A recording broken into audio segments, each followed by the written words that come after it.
على رسوله الكريم أما بعد أعوذ بالله من الشيطان الرجيم بسم الله الرحمن الرحيم قل إن صلاتي ونسكي ومحياي ومماتي لله رب العالمين صدق الله العظيم وصدق رسوله النبي الكريم ونحن على ذلك لمن الشاهدين والشاكرين والحمد لله رب العالمين إن الله وملائكته يصلون على النبي يا أيها الذين آمنوا صلوا عليه وسلموا تسليما الصلاة والسلام عليك يا سيدي يا رسول الله وعلى آلك واصحابك يا حبیب اللہ. سارے حضرات درود شریف پڑھیے، سارے پڑھیے. الصلاة والسلام علیک یا سیدی یا نبی اللہ وعلى آلك واصحابك یا سیدی یا رحمت للہ.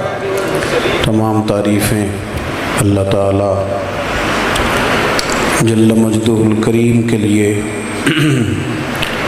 درود و سلام نبی اکرم نور مجسم شفیع معظم آقا کل ختم رسول دانائے سبل احمد مجتبیٰ جناب حضرت محمد مصطفیٰ صلی اللہ تعالیٰ علیہ وسلم کی ذات والا صفات کے لیے حمد و صلات کے بعد آپ بیٹھ جائیں جی. مطلب آپ کے پیچھے لوگوں کو دقت ہو رہی ہے نا، آپ تشریف رکھیں. اللہ آپ کو سلامت رکھے. مطلب آپ کو ویڈیو چاہیے تھی تو ویڈیو بھیج دیتے، نہ آتے. تو آمنے سامنے آئے ہیں، آپ سارے کیمرے ہی پر توجہ رکھیں گے تو ہماری بات کون سنے گا؟ اب میری طرف دیکھیں آپ. اللہ آپ کو جزائے خیر دے. میں نے تو تھوڑی سی باتیں کرنی ہیں تو اللہ تعالیٰ آپ کو جزائے خیر عطا فرمائے. عزیز دوستو، اللہ کے فضل اور اس کی توفیق سے اس کے گھر میں ہم سب حاضر ہیں اور اس محفل مبارکہ اللہ نے توفیق دی اور ہم آئے. سب سے پہلے تو اللہ ہمیں نیتوں اور ارادوں کا اخلاص نصیب فرمائے اور پھر اس محفل پاک کو اللہ تعالیٰ عقائد کی پختگی، اعمال کی درستگی اور ہمارے گناہوں کی معافی کا سبب بنائے. ہمارے صوفیہ کرام نے بہت زیادہ محنت کی تربیت انسانیت پر. قرآن و سنت سے بڑے خوبصورت موتی تلاش کر کے انہوں نے لوگوں کے ذہنوں میں اتارنے کی صحیح کی. اہل تصوف فرماتے ہیں کہ قرآن مجید کی بعض آیات ایسی ہیں کہ جو اپنے مفہوم کے لحاظ سے بڑی محکم ہیں، بڑی واضح ہیں، لیکن وہ انسان کا اور اللہ رسول کا صلی اللہ تعالیٰ علیہ وسلم کل رشتہ اور اس کا کل منشور اور دستور واضح کر دیتی ہیں. انہی میں سے ایک آیت ہے جو میں نے تلاوت کی ہے. پورے دین کا نچوڑ، اخلاقیات کا عروج، انسان کا دنیا میں آنا، یہاں وقت گزارنا، اچھے اعمال کرنا، اللہ کے رضا کا حصول، ان ساری چیزوں کو اللہ تعالیٰ نے اس آیہ مقدسہ میں ہمارے لیے بیان فرما دیا ہے. فرمایا قل ان صلاتی و نسکی و محیای و مماتی. آپ فرما دیجئے کہ بے شک میری نماز، میری قربانی، میرا جینا، میرا مرنا. نماز، قربانی، جینا، مرنا للہ رب العالمین. یہ اس رب کے لیے ہے جو تمام جہانوں کو پالنے والا ہے. نماز بھی، قربانی بھی، حج بھی، زکوٰۃ بھی، مسجد کی تعمیر بھی، کتاب و سنت پڑھنا بھی، اس کا پڑھانا بھی. حتیٰ کہ ایک بزرگ تو فرماتے ہیں میں کبھی گھر نہ جاتا، کبھی بال بچوں کو نہ دیکھتا، کبھی ماں باپ کے پاس نہ جاتا، میں یہ بھی اس لیے کرتا ہوں کہ مجھے اللہ رسول نے حکم دیا ہے. یہ بھی رب رسول کی ڈیوٹی سمجھ کے، حکم سمجھ کے کرتا ہوں کہ اللہ رسول نے کہا ان کے حق ادا کرو۔ بہت زیادہ جگہوں پہ الجھنے سے نا ایک مختصر سی بات کہ جو بھی کرنا ہے رب کی رضا کے لیے کرنا ہے۔ یہ جو غیر مخلص زندگی ہوتی ہے نا، یہ بندے کے لیے تکلیف کا ذریعہ بن جاتی ہے۔ مخلص لوگوں کی زندگی سکون والی ہوتی ہے۔ یہ جو ریاکاری ہے نا، ریاکاری کا سادہ ترجمہ اداکاری ہے۔ اداکاری بندہ لمبی کر نہیں سکتا، وہ تھک جاتا ہے۔ اخلاص کا مطلب ہے کہ آپ نارمل زندگی گزار رہے ہیں، آپ جو ہیں وہی ہیں، اندر بھی وہی ہیں باہر بھی۔ یہ دکھلاوا، یہ تصنع، یہ بناوٹ، یہ چاہا جانا، یہ اتنی بڑی مصیبت ہے۔ یہ کچھ لوگ ہوتے ہیں نا، سیاسی، سماجی، فلانا تعارف فلانا تعارف، بیچاروں کو عادت پڑ جاتی ہے اسٹیج پہ بیٹھنے کی۔ وہ حضور سید عالم علیہ السلام کی محبت کی محفل بھی شوق سے نہیں سن پاتے، معاذ اللہ۔ نہیں، حضور کے نام کی محفل میں آ کے بھی ان کا خیال ہوتا ہے کہ ہمارا کہیں اسٹیج سے اعلان ہو جائے نا۔ اونچی گردن کر کر کے نقیب محفل کو دکھاتے ہیں کہ میں آ گیا ہوں۔ او خدا کے بندے، یہ تو محبوب کے نام کی محفل ہے، تو حضور کے نام کی محفل ہے، سرکار کے نام کا تذکرہ ہے۔ تجھے کوئی دیکھے نہ دیکھے، کیمرہ دیکھے نہ دیکھے، کوئی بندہ دیکھے نہ دیکھے، رب رسول تو دیکھ رہے ہیں نا۔ آپ کا جو اخلاص ہے، پھر دیکھیں میں کیا عرض کر رہا ہوں اور میری بات پر پورا غور کریں۔ مخلص لوگ جو ہوتے ہیں نا، مخلص، بیوی کو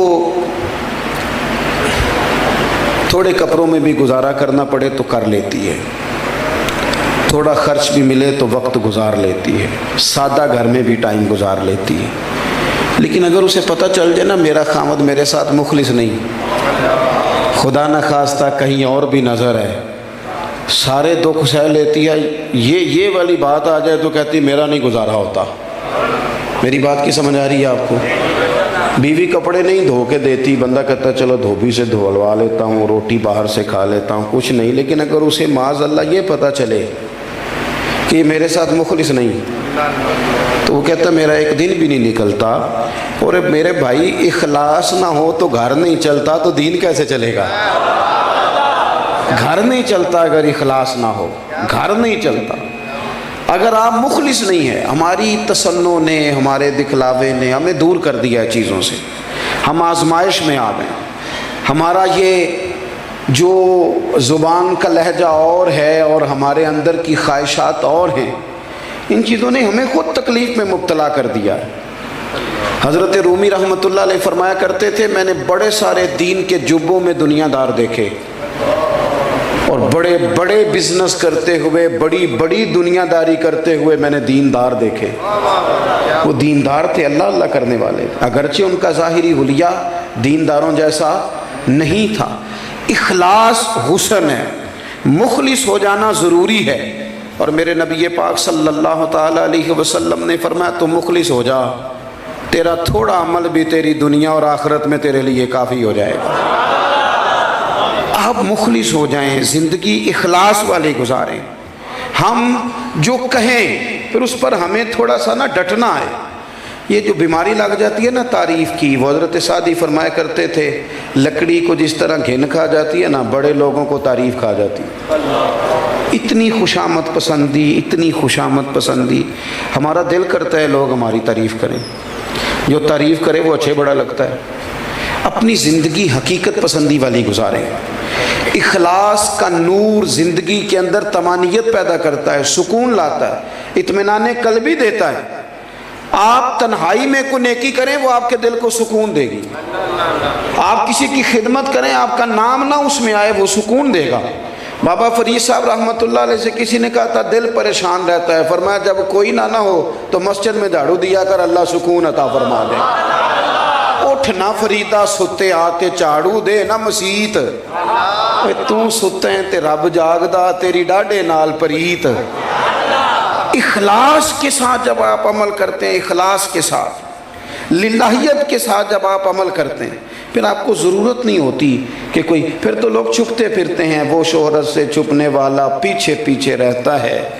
میرا جی چاہتا ہے ساری غزلیں اس ظالم کے نام کریں، زندگی میں اخلاص لائیں، خلوص پیدا کریں۔ یار حد ہو گئی نا، بہن کے ساتھ نیکی کر کے بھی ہمارا دل کرتا ہے ہماری تعریف ہو، اپنے والد صاحب کو حج کرا کے گلی میں بتاتے پھرتے ہیں ابا جی نو میں کلے آئے، وہ بھائی تیرے ہی ابا جی ہیں نا، تو نہیں بھیجنا تھا، بتانے والی اس میں کون سی بات۔ میں ایک محفل میں حاضر تھا، احسال ثواب کی تقریب تھی، تو ایک صاحب نے کہا جی آپ یہ اعلان کر دیں اور یہ بھی اعلان کر دیں کہ میں اپنے والد صاحب کی جانب سے 50,000 روپے مسجد میں دیتا ہوں۔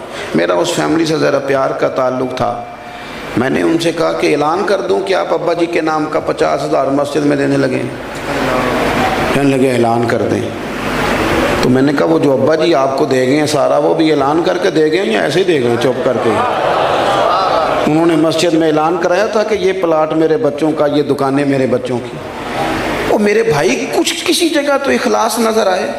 اپنی طبیعت میں جب للہیت انسان لے آتا ہے اسے سکون ہو جاتا ہے، وہ تھوڑی نیکی کر کے بھی تسلی پاتا ہے۔ لیکن بکھرے بکھرے خیالات، میرا تو نا ہی نہیں کیتا، میرا ذکر ہی نہیں کیا، فلانے نے دیکھو جی وہ نام نیکی نہیں کرتا، چھوڑ دے یار، اس سے تو پھر دکاندار ہو جائے گا بندہ۔ اور میرے نبی پاک صلی اللہ تعالی علیہ وسلم نے فرمایا کچھ لوگ قیامت کے دن اللہ کی بارگاہ میں حاضر کیے جائیں گے، حاضر کیے جائیں گے وہ رب کی بارگاہ میں، انہوں نے اعمال کیے ہوں گے اور وہ چاہ رہے ہوں گے، ان کی چاہت ہوگی کہ ہمیں اس کا اجر ملے، لیکن حضور فرماتے ہیں رب انہیں فرمائے گا انہی سے جا کے اجر لو جن کو دکھانے کے لیے تم نے عمل کیا، میرے لیے تو کیا نہیں، انہی سے جا کے اجر لو جن کو دکھانے کو تم نے یہ کام کیا۔ للہیت، دیکھیں یہ بات میں نے کیوں شروع کی، بدر کے اندر 14 صحابہ شہید ہوئے، آپ کو نام آتے ہیں ان کے؟ احد میں 70-72 لوگ شہید ہوئے، نام آتے ہیں آپ کو؟ اگر وہ نام بنانے کے چکر میں ہوتے نا کہ پہلے میری تختی لگاؤ، پہلے بتاؤ ملے گا کیا، تو پھر تو کام ہو گیا تھا۔ ان لوگوں نے ڈیوٹی کی، اخلاص کے ساتھ ڈیوٹی کی، جانیں دیں۔ اسی میدان احد کے اندر حضرت انس بن نضر شہید ہوئے، اسی میدان احد میں جس کی آپ یاد منا رہے ہیں حضرت سعد بن ربیع شہید ہوئے، حضرت عبداللہ بن جہش شہید ہوئے، حضرت سیدنا امیر حمزہ سید الشہداء شہید ہوئے۔ اپنا کام کر کے یہ لوگ، انہوں نے ڈیوٹی کی، ان کی زندگی تھی تو انہوں نے اسے اپنی ملکیت نہیں سمجھا، رب رسول کی ملکیت سمجھا، انہوں نے اللہ رسول کے نام کر دی زندگی۔ ہم ساری زندگی طے ہی نہیں کر پائے کہ ہم نے کرنا کیا ہے، ہم کیا خدمت سر انجام دے سکتے ہیں۔ ہم نے کبھی توجہ ہی نہیں کی کہ کوئی زندگی میں مقصد بنا لے، کوئی اپنی خدمات پیش کر سکیں، کوئی ڈیوٹی کر سکیں۔ اور میرے بھائی جب انسان کوئی کام کرنے کا تہیہ ہی نہیں کرتا، ارادہ ہی نہیں کرتا، اور پھر کرتا ہے تو اس میں مخلص ہی نہیں ہوتا۔ مسجد میں ٹائلیں لگوا کے تو اوپر اپنا نام لکھوا دیا، کس کو دکھا رہے ہیں، کس کو بتا رہے ہیں؟ ایک جگہ دعا مانگنے کا وقت آیا تو مجھے انہوں نے نا پرچی لکھ کے دی کہ 1,500 قرآن پاک، 5 کروڑ درود پاک۔ تو میں نے دعا مانگ دی، میں نے کہا یا اللہ جو پڑھایا ہے۔ مجھے بعد میں کہنے لگے آپ نے بتایا ہی نہیں۔ میں کہ کنوں دسنا ساجے، بولیں کس کو بتانا تھا؟ اللہ کو تو پتہ ہے کیا پڑھا ہے، اس کو بتانے کی ضرورت نہیں۔ تو پھر آپ یہ بتائیں یہ کس کو بتانا تھا؟ چلیں اگر کوئی تحدیث نعمت کے لیے کوئی کام کرتا ہے تو اس پر اعتراض نہیں، وہ اس کی نیت ہے، لیکن یہ کس طرف چل نکلے، ہمارا مزاج کدھر نکل گیا؟ کوئی زندگی میں کام کریں، کوئی ڈیوٹی کریں۔ سنو بخاری شریف، ایک بی بی میرے نبی پاک علیہ السلام کی مسجد میں جھاڑو دیتی تھی۔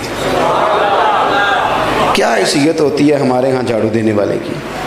یہاں تو امام خطیب کو کوئی نہیں پوچھتا، اور خادم مسجد وہ جھاڑو دیتی تھی۔ بیمار ہو گئی تو میرے کریم تیمارداری کے لیے تشریف لے گئے، اور جب اس کا وصال ہو گیا اور صحابہ کرام نے حضور کی تکلیف کے پیش نظر کہ ہم کیوں تکلیف دیں دفن کر دیا، تو کریم نے آ کے پوچھا مجھے بتایا کیوں نہیں اس کا وصال ہو گیا تھا؟ توجہ ہے آپ دوستوں کی میری بات پر؟ بتایا کیوں نہیں؟ یا رسول اللہ ہم تکلیف نہیں دینا چاہتے تھے۔ ویسے تو دوسرا جنازہ جائز نہیں، لیکن اگر وارثوں نے نہ پڑھا ہو تو پھر دوسرا پڑھا جا سکتا ہے۔ حضور تو خود وارث ہے نا ساری امت کے، تو نبی کریم نے قبر پہ کھڑے ہو کے کہا بناؤ صفے میں دوبارہ جنازہ پڑھاؤں گا. اس لیے کہ کوئی ڈیوٹی تو کرتی تھی نا, مسجد میں حاضری دیتی تھی نا, کوئی خدمت کرتی تھی. جب کوئی کام ہی نہیں کرنا چاہ رہے, ساری زندگی بیٹھ کے پلاننگ کی ہم نے, فلانا کچھ نہیں کر رہا, فلانا کچھ نہیں کر رہا, فلانا بھی خراب ہو گیا, فلانا بھی خراب ہو گیا. او بھائی, شکوائے ظلمت شب سے تو کہیں بہتر تھا اپنے حصے کی کوئی شمع جلاتے جاتے, کوئی کام کر جاتے زندگی میں. اس یہ کچھ نہیں کر رہا, یہ کچھ نہیں, چھوڑنا جو نہیں کر رہا, تو ہی کچھ کر, کچھ کریں, کوئی ڈیوٹی کریں. ہمارا مزاج نہیں ہے. اخلاص, للہیت, اللہ رسول کی رضا, کام کرنا پھر اس کو چھپانا, اسے رب رسول کی بارگاہ میں پیش کرنا, اپنی وہ ساری چیزیں اللہ تعالیٰ کے نام کر دینا جو اس نے اپنے فضل سے ہمیں عطا فرمائی ہیں. حضرت عائشہ صدیقہ رضی اللہ تعالیٰ عنہ کو نا حضرت عثمان غنی رضی اللہ تعالیٰ عنہ نے ایک خادمہ رکھ کے دی تھی. کہا اماں جی یہ آپ کی خدمت کریں گی. تو وہ کنیز کہتی ہیں کہ میں تو آئی تھی نا سیدہ عائشہ کی خدمت کرنے کے لیے, لیکن سیدہ کیا کرتی, وہ روٹی پکانے کے لیے کھڑی ہوتی تو 2 روٹیاں میری بھی پکا دیتی. وہ کوئی کام کرنے کھڑی ہوتی تو میرا بھی کر دیتی. میں آئی ہوں خدمت کرنے. حالانکہ یہاں نا میں نے کچھ ایسے بھی عجیب لوگ دیکھے ہیں جن کا ڈرائیور پہلے گاڑی سے اترتا ہے, پھر آ کے صاحب کی دروازہ کھولتا ہے, پھر حضرت نیچے اترتے ہیں. وہ کیوں جی, پتہ چلے میرا ڈرائیور ہے, میں نے ڈرائیور رکھا ہوا ہے. اور اللہ ماشاءاللہ اسی طرح کا مسئلہ صاحبزادوں کا بھی ہے. پیر صاحب کے صاحبزادے کا ٹیشو کسی کے پاس ہے, ٹوپی کسی کے پاس ہے, جوتا کسی کے پاس ہے. پھر آپ کہتے ہیں یہ صاحبزادہ میدان میں کام کرے, یہ بیچارہ کیسے کام کرے گا؟ جس کو اپنے جوتے خود نہیں پہننے آتے وہ کام کرے گا؟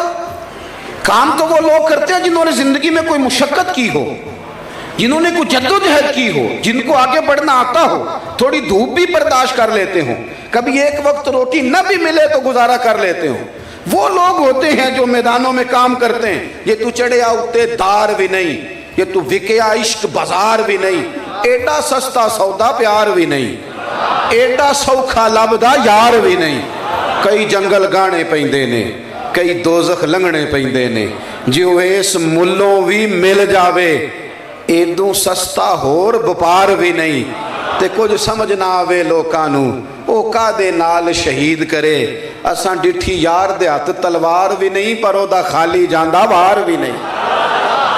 لیکن اگر طبیعت ہی نہیں ہے, بس وہ جی میں بڑا صاحب ہوتا ہوں, تو اس طرح تھوڑی کام ہوتا ہے. حضرت عائشہ صدیقہ رضی اللہ تعالیٰ عنہ کی کنیزہ کہتی ہیں سارے کام اماں جی مجھے کر دیتی, لیکن جب کوئی دروازے پہ بھیک لینے آتا نا,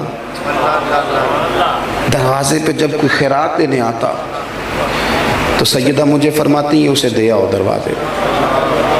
میں ایک دن عرض گزار ہوئی, میں نے کہا اماں جی یہ کام تو لوگ آگے بڑھ کے شوق سے کرتے ہیں کہ میرا پتہ چلے میں سخی ہوں, اور آپ باقی سارے کام میرے بھی کر دیتی ہیں, اور اس کام کی دفعہ آپ کہتی ہیں کہ آپ جائیں. تو کیا اخلاص کی خوبصورت تعلیم دی ہمیں ہماری ماں نے. سیدہ فرمانے لگیں جب کوئی کسی کو کوئی چیز دیتا ہے تو وہ شکریہ ادا کرتا ہے, جزاک اللہ کہتا ہے, دعا دیتا ہے. اور جب تو اسے دے گی نا میری طرف سے, تو رب کو تو پتہ ہے نا کون دے رہا ہے. وہ دعا بھی تجھے دے جائے گی, شکریہ بھی تیرا ادا کر جائے گی. میں چاہتی ہوں میں نے جو بھی اجر لینا ہے اپنے رب کریم سے ہی لینا ہے, شکریہ بھی تیرا ہی ادا کر جائے. لیکن ہمارے ہاں کیا ہوتا ہے, سگا بھائی اسے ضرورت پڑ جائے نا تھوڑے سے پیسوں کی, تو اپنے بھائی سے نہیں مانگتا. وہ دور کسی دوسرے ضلع میں جہاں 2 گھنٹے لگتے ہوں وہاں ٹیلی فون کرتا ہے کسی دوست کو کہ تھوڑے پیسوں کی ضرورت ہے. بھئی تیرا بھائی بڑا آسودہ حال ہے, اس کے پاس بڑے وسعت اللہ نے دی, اس سے کیوں نہیں لیتا؟ تو کہتے پہلے تو وہ بھابھی سے کہے گا نا, مشورہ لے, پھر وہ گلی محلے میں بتائے گا کہ او دیکھو پھر یہ ہر وقت مجھے کسی نہ کسی مصیبت میں ڈالے رکھتا ہے, دینے ہیں کہ نہیں دینے, رسوائی کر دے گا. ہمیں اپنی تکلیفیں بتانی چھوڑ گئے ہیں. لوگوں نے دکھوں کا اظہار کرنا بند کر دیا. لوگ اپنے دروازوں کے اندر دروازے بند کر کے رو لیتے ہیں. کسی سے اس لیے نہیں کہتے کہ یہ دوری نکتہ چی ہے, کہیں چھپ کے بیٹھ جا, جس دل میں تو مکی ہے وہیں چھپ کے بیٹھ جا۔ کیوں؟ اس لیے کہ وہ خلوص نہیں، وہ پیار نہیں، وہ وارفتگی نہیں، وہ شوق نہیں۔ وہ لوگ کہاں گئے جو کہتے تھے پتہ نہیں رب کس کی برکت سے دے رہا ہے، پتہ نہیں میں کسی کو دوں گا تو اللہ کتنا راضی ہوگا۔ وہ یار میرا نالائق بچہ اگر نہیں پڑھتا تو سارا ہی پیسہ اسی پر خرچ کر دینے کی کیا ضرورت ہے؟ وہ تو نالائق ہے، نہیں پڑھ رہا۔ تو اگر میرے بھائی کا بچہ لائق ہے، اس کے پاس طاقت نہیں، میری بہن کا بچہ لائق ہے اور وہ فیس نہیں دے سکتی، اور میرے پڑوسیوں میری گلی میں اگر کوئی بچہ ایسا ہے تو میں اس پر پیسے خرچ کرنے کو کیوں تیار نہیں ہوتا؟ ملت کے معاملے میں، قوم کے معاملے میں، مذہب کے معاملے میں ہم کیوں ایک دوسرے کے ساتھ آگے بڑھنے کو تیار نہیں ہوتے؟ ہمارے پاس جو کمی رہ گئی وہ خلوص کی رہ گئی۔ کام تو ہوتے ہیں، خدمتیں تو ہوتی ہیں، لیکن کاش وہ خاص خلوص اس سال میرے گاؤں کے میلے کی بھیڑ میں جو گم ہوا وہ ایک بھکارن کا لال تھا۔ اس فقیر کو تلاش تھی متاع خلوص کی، پر مخلوق چپ رہی کہ یہ مشکل سوال تھا۔ اپنی زندگی میں خلوص لائیں، چھوڑ دیں کچھ عرصے کے لیے یہ دکھاوے، چھوڑ دیں۔ وہ میں ادارہ تعمیر ہو رہا ہے، ایک دوست نے نیچے لکھ دیا اس کے بانی محتمم فلاں فلاں فلاں لکھ دیتے ہیں نا سنگی پیار سے۔ تو میں نے کہا تمہاری بات ٹھیک ہے، میری نگرانی میں بن رہا ہے، لیکن میرا تو ذاتی مال تھوڑا سا اس میں، تو جنہوں نے ڈھیر سارے لگائے ہیں ان کا تو کہیں نام نہیں آ رہا۔ تو ایسا نہ ہو کہ اجر سارا ادھر ہی چلا جائے۔ ہمارے ایک بزرگ عالم تھے، بزرگ عالم حضرت مولانا عبدالحکیم صاحب شرف قادری رحمۃ اللہ علیہ، تو زیادہ عرصہ نہیں ہوا ان کے وصال کو۔ ساری زندگی کبھی اس مسجد میں، کبھی اس مدرسے میں خدمت میں گزاری، اور کبھی بچے اس مکان میں۔ آخری عمر میں لاہور میں ایک مکان بنایا، بہت عرصے کے بعد جب وہ مکان بن گیا نا تو حضرت اندر جاتے وقت رونے لگے۔ لوگوں نے کہا حضرت ساری زندگی کے بعد ایک مکان بنایا ہے اور آپ رو رہے ہیں؟ فرمانے لگے ڈر لگتا ہے، میں نے کوئی تھوڑی بہت دین کی خدمت کی ہے تو کہیں اس کا سارا اجر اللہ مجھے دنیا میں ہی نہ دے دے۔ ڈرتا ہوں کہ کہیں ایسا نہ ہو کہ آخرت میں کہا جائے کہ تجھے دے دیا تھا نا جو دینا تھا۔ میری اجرت میری محنت سے زیادہ کیوں ہے؟ میری اجرت میری محنت سے زیادہ کیوں ہے؟ میرے محسن تیرے احسان سے ڈر لگتا ہے، میرے محسن تیرے احسان سے ڈر۔ اپنی زندگی جب اس طرح کے انسان بنا لیتا ہے کہ وہ خلوص کے ساتھ، وارفتگی کے ساتھ، شوق کے ساتھ، میں اپنے سنگیوں سے کہتا رہتا ہوں کہ نعت خواں، خطیب، واعظ اگر وہ طے کر لے گا نا آپ کے ساتھ 40,000 تو آپ نے اسے کہا فیصل آباد آنا ہے، 40,000 طے ہو گیا۔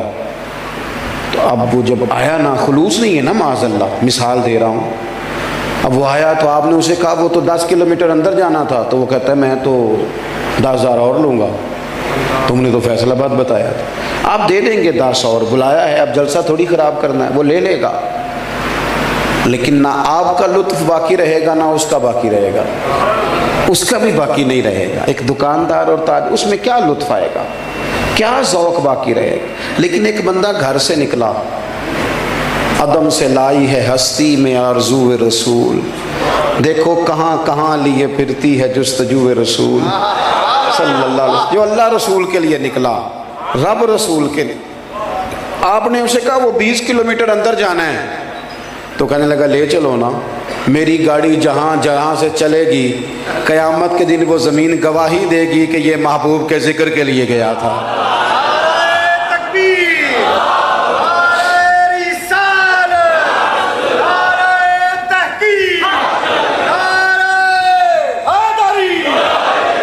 مخلص زندگی جب انسان گزارتا ہے، مخلص، تو پھر تو اسے نیتوں پر ہی اجر نصیب ہونا شروع ہوگا، پھر تو ارادوں پر اسے اجر ملتا ہے۔ باتیں زیادہ نہیں کرنی، بات کو سمیٹنا ہے۔ اپنے نوجوانوں سے کہوں گا، نہ انتظار کرو سیاستدانوں کا، اپنی گلی کی صفائی تو خود کر لو، نہ انتظار کرو نا ادھر ادھر آنے والوں کا، اپنے محلے کی صفائی پر تو خود توجہ دے لو۔ جتنے لوگ امیر ایک گلی میں رہتے ہیں وہ وہاں کے غریبوں کو کیوں نہیں سنبھال سکتے؟ کیا مجبوری ہے ہمیں ان لوگوں کی؟ اتنا اتنا پیسہ لاکھوں کروڑوں مکانوں پہ لگتا ہے تو اس میں سے تھوڑا سا گلی پہ بھی تو لگایا جا سکتا ہے۔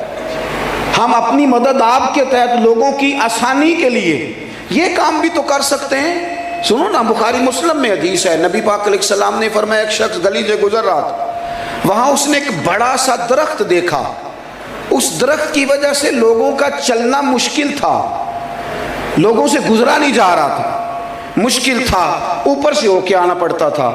اس بندے نے کوشش کر کے نا، اب ایک درخت کاٹنا معمولی نہیں ہوتا، ایک بندہ ایک درخت کبھی کاٹے نا، اب تو خیر وہ رواج نہیں رہا، پہلے لوگ لکڑیاں کاٹتے تھے تو شام کو ایک مستقل مزدوری یہ بھی ہوتی تھی لکڑیاں کاٹنا، تو ایک درخت کو کاٹنا، اس بندے نے محنت کر کے کوشش کر کے وہ درخت اس لیے کاٹا کہ لوگوں کے رستے میں آتا ہے، رستہ کشادہ ہو جائے گا۔ اللہ کے محبوب علیہ السلام فرماتے ہیں اس نے لوگوں کے لیے رستہ کشادہ کیا، درخت کاٹ دیا، رب کریم نے اس کے لیے جنت کا فیصلہ فرما دیا۔ اتنا تو کام ہم کر سکتے ہیں کہ نہیں؟ چلیں اپنا ریپر ہی گلی میں نہ پھینکیں کہ کسی کو تکلیف نہ ہو، کچھ چھلکا ہی نہ پھینکیں کہ کوئی گر نہ جائے، کچھ کسی جگہ جب ہم مخلص ہو جائیں گے، 2 4 5 جگہوں کی ہم ڈیوٹی اٹھا لیں گے، بڑے سارے معاملات ہیں جو بہتر ہو جائیں گے، بڑی ساری آسانیاں ہیں۔ میں عید پہ میں نے دوستوں سے کہا تھا کہ چلو اس طرح کرو، 3 جوڑے نہ بنوانا، 2 بنوا لینا، 2 جوڑے بنوا لینا، ایک دے دینا کسی غریب کو بھی۔ وہ بھی ہمارے یہاں مزاج ہے، ہم سمجھتے ہیں ساری نیکیاں ہم نے کرنی رمضان میں ہی ہیں، بھئی رمضان میں نیکیوں کا اجر بہت زیادہ، اس میں شک نہیں، لیکن دین تو سارا سال ہی ہے نا، نماز تو سارا سال ہی ہے نا، غریب کی مدد تو، اور راشن بنڈن والے لوگوں عیدوں بعد بھی بھوک لگ دیجئے، عیدوں بعد بھی بھوک لگ دیجئے، وہ اس کے بعد بھی ضرورت ہوتی ہے لوگوں کو کہ ان کی خدمت کی جائے، لیکن بعض چیزوں کو ہم بعض جگہوں پہ بند کر دیتے ہیں، درست نہیں۔ اپنی زندگی میں کچھ کرنے کی کوشش کریں، کچھ پروگرام بنائیں، ہر بندہ اپنی صلاحیت کے مطابق۔ وہ حضرت سعدی شیرازی کے پاس ایک شخص نے شکوہ کیا فلانا بھی برا ہے، فلانا میرے دوست اچھے ہیں ہی نہیں۔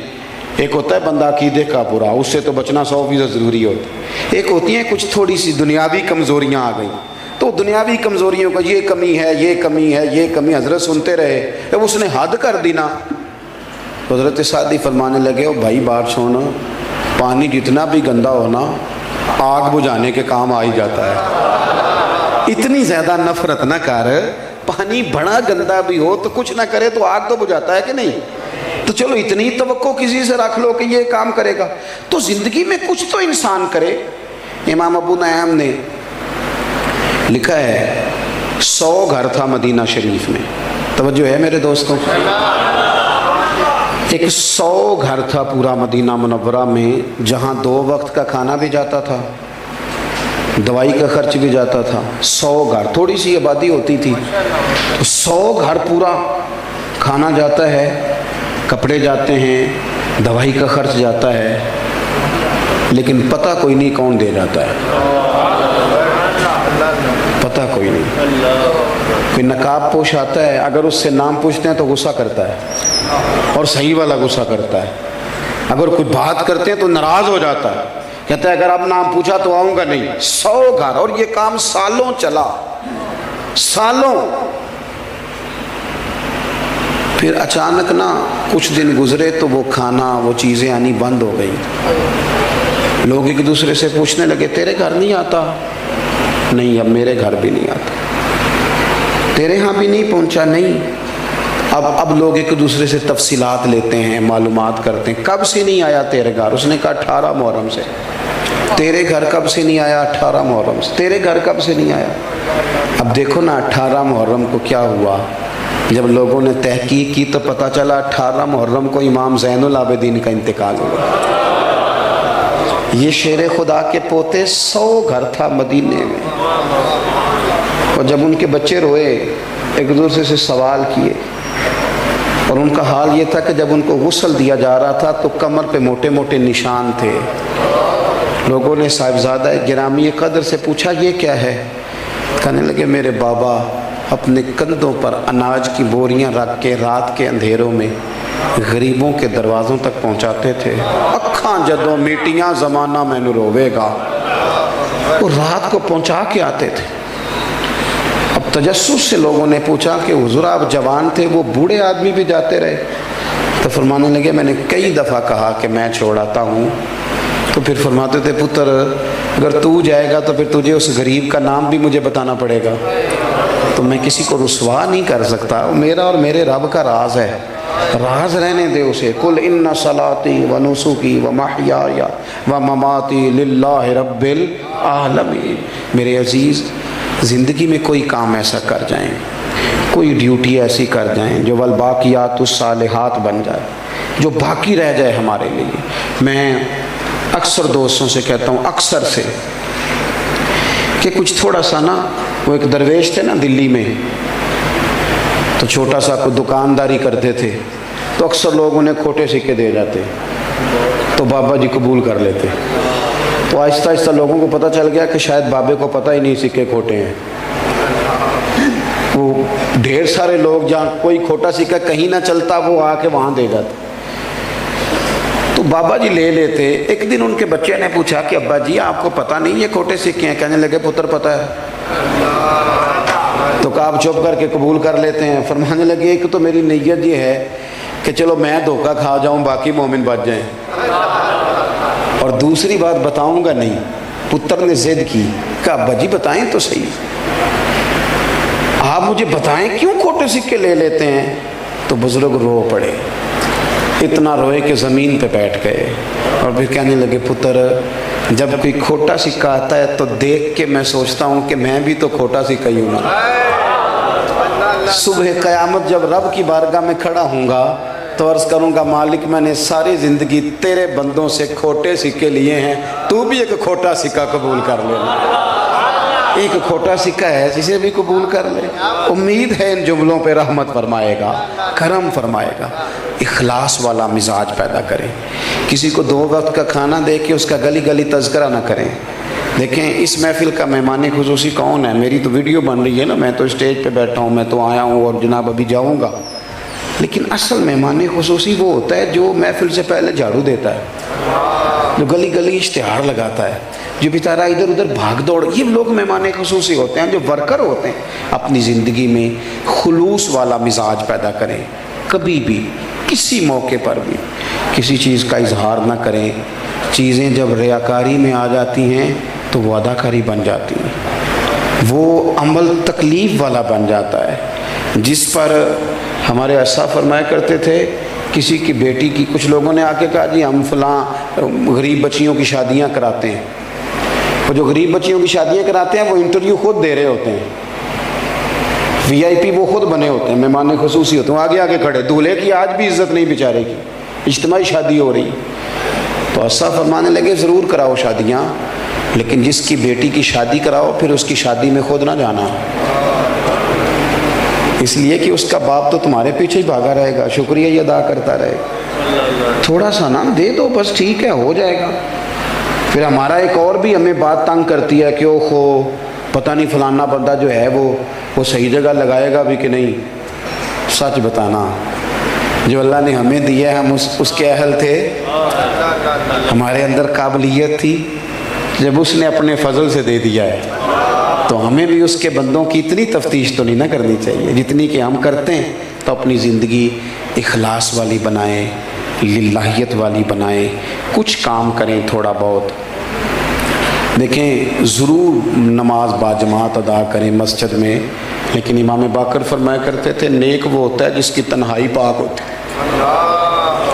اکیلے میں جو بندہ نیک ہوتا ہے، اپنی تنہائی میں بھی کچھ وظائف پڑھیں، کچھ تھوڑے سے پیسے چھپا چھپو کے ادھر ادھر کسی کو پتہ نہ ہو، وہ اللہ کی راہ میں خیرات کریں۔ کسی غریب کی مدد خالص اس لیے بھی کریں کہ میں نے کسی کو بتانا نہیں، اپنی زندگی میں مخلص ہو جائیں۔ جب مخلص لوگ مل جاتے ہیں نا تو اخلاص والا ایک بندہ بھی ہو تو باقیوں کا کام بھی بن جاتا ہے۔ تو بجائے اس کے کہ ادھر ادھر زیادہ توجہ کریں، اپنے معاملات پر غور کریں۔ سیدنا امیر حمزہ رضی اللہ اخلاص کے ساتھ انہوں نے دیکھا نا کہ حضور کو تکلیف دی ہے ابو جہل نے، تو جا کے مارا ابو جہل کے سر پہ۔ مختلف روایتیں ہیں، یہ زیادہ مضبوط ہے جو عرض کرنے لگا ہوں۔ جا کے ڈنڈا مارا اور کہنے لگے میں نے بھی حضور کا دین قبول کر لیا۔ کہتے ہیں وہاں تو محبت میں یہ نا بھائی کے بچے بڑے پیارے ہوتے ہیں، بھائی بھی بڑے پیارے ہوتے ہیں، لیکن وہ بندہ پھر اپنے بچوں کے سامنے تھوڑی بہت کر بیٹھتا ہے نا باتیں شاتیں، تو پھر وہ کھل کے اظہار نہیں کر پاتا۔ وہ ہمارے چچا کو ضرورت پڑ گئی تھی 1-2 لاکھ روپے کی، تو ہمارے ابا جی کا بڑا دل کر رہا تھا دینے کو، تو ہمیں راضی کر رہے تھے، کہنے نے وہ دیکھو نا پھر 2 لاکھ منگتا ہے، میں نہیں پورا، میں کو 1.25 دیاں گا، اور میرے اپنے بھی بال نے۔ تو میں ہس پڑا، تو مجھے کہنے لگے تو کہڑی گلوں ہسنا ہے؟ میں کہ ابا جی انہیں 2 منگے، تھوڑا دل 2.5 دین کرتا پیا ہے، لیکن وہ بھائی ہے نا جی، بھائی بھائیاں دیاں باہواں ہوندے۔ تو حضرت امیر حمزہ بھائی اور بھتیجے کی محبت میں زور سے مارا۔ کہتے ہیں میں نے اعلان کر دیا کہ میں نے بھی حضور کا دین قبول کر لیا ہے، لیکن جب واپس آیا تو دل میں خیال آیا کہ تو اعلان کر رہا ہے۔ پھر میں نے اللہ سے دعا کی، یا اللہ حق پر میرا دل جما دے۔ میں نے دعا کی اور اللہ نے رسول پاک کے دین پر میرے دل کو استقامت عطا فرما دی۔ حضرت اور نبی پاک علیہ السلام نے فرمایا، مستدرک میں موجود ہے، حضور فرماتے ہیں اللہ کی بارگاہ میں حضرت امیر حمزہ اللہ اور اس کے رسول کے نام سے ان کا ذکر وہاں کیا جاتا ہے، آسمانوں میں ان کو اسد اللہ کہا جاتا ہے، اور فرمایا وہاں انہیں سید الشہداء کہا جاتا ہے۔ بڑی جاندار شہادت پیش کی، 40 کے قریب لوگوں کو پہلے خود شہید قتل کیا انہوں نے، شہید ہونے سے پہلے 40 کے قریب لوگ قتل کیے، پھر پیچھے سے وار کیا اس نے چھپ کے۔ جناب بخشی خود بعد میں کلمہ پڑھ گئے، بتاتے ہیں میں نے پیچھے سے وار کیا، پھر وہ گر گئے، لیکن کہتے ہیں کہ پورا نیزہ ان کے وجود میں تھا، گرے ہیں پھر بھی ہمت کر کے کھڑے ہو گئے۔ یہ آج جو ہمارا حال ہے نا، ہر بندہ کمزور ہے، او گرمی بڑی ہے، او جناب تلخی بڑی ہے، ہمت ہی نہیں ہے، کھڑے ہونے کی طاقت ہی نہیں ہے، پھر سے کھڑے ہو گئے حضرت امیر حمزہ، اور فرماتے ہیں کہ چونکہ خون بڑا بہہ گیا تھا، پھر زمین پہ تشریف لے آئے، پھر ان کی شہادت ہوئی۔ 70 بار میرے نبی پاک نے ان پر جنازہ پڑھا ہے، اور حضور نے آنسو بہائے سیدنا امیر حمزہ پر۔ ان لوگوں کے تذکرے، ان لوگوں کی باتیں اللہ کے لشکروں میں سے لشکر ہیں، ان کا ذکر دلوں کو مضبوط کرتا ہے، ان کی یادیں روح کو تازہ کرتی۔ تو اپنی زندگی میں اخلاص لائیں، للہیت پیدا کریں، مخلص ہو جائیں، کسی کے ساتھ بھی کوئی نیکی کریں، میکے میں، سسرال میں، اڑوس میں، پڑوس میں، دوستوں میں، ادھر ادھر، تو کوشش کریں وہ اللہ کی رضا کے لیے ہو، اللہ کی رضا کے لیے۔ جب بیچ میں رب رسول آ جائیں گے تو زندگی سکون والی ہو جائے، پھر ان سارے تکلفات سے انسان بچ جائے گا۔ اللہ تعالیٰ مجھے اور آپ کو عمل کی توفیق عطا فرمائے۔ آخر دعوانا ان الحمدللہ رب العالمین۔